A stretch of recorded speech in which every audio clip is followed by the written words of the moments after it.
ये बहरहाल ज़िंदान के उस जगह पे जहाँ मौला को क़ैद किया गया था।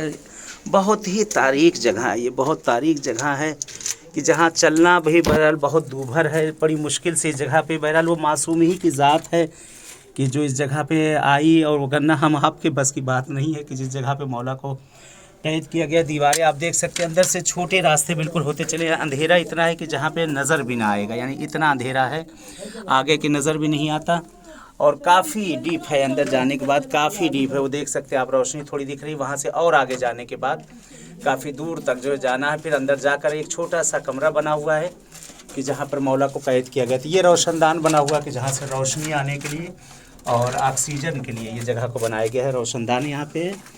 और बाकी अंदर जो है जाने के बाद वहाँ काफ़ी अंदर जाने के बाद जहाँ पर मौला को कैद किया गया था कि वाकई ये जगह अजीब व गरीब, यानी जब तक आंखों से आदमी ना देखे तब तक उसे एहसास नहीं हो सकता। बहरहाल आज इन जगहों पे पहुँचे हैं हम लोग।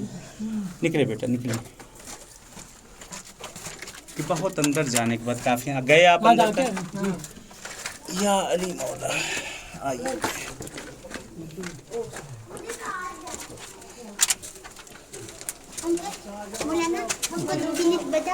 आइए ऊपर आए बेटा। नहीं बहुत अंदर है, बहुत और अंदर काफ़ी अंदर, थोड़ा सा जाके देख ले आप, थोड़ा सा काफ़ी। ये अंदर का ये हिस्सा है। यहाँ पे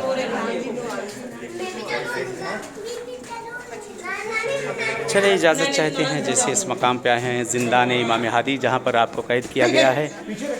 इंशाल्लाह ऐसी चीज़ इस मकाम पर पहुँचेंगे आप सबसे इंशाल्लाह मुलाकात होती रहेगी।